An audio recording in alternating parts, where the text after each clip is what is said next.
தென்மதுரை வீரனுக்கு என்னுடைய மாமனுக்கு தேக்குமர தேகமடி அம்மாயம்மா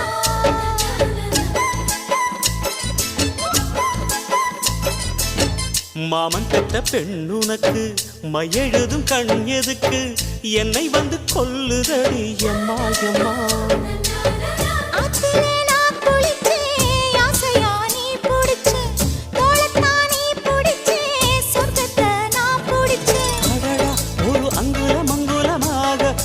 ஆசையில் முத்தங்கள் போட அதை என்னன்னு சொல்லுவேன் எப்படி சொல்லுவேன் நானே.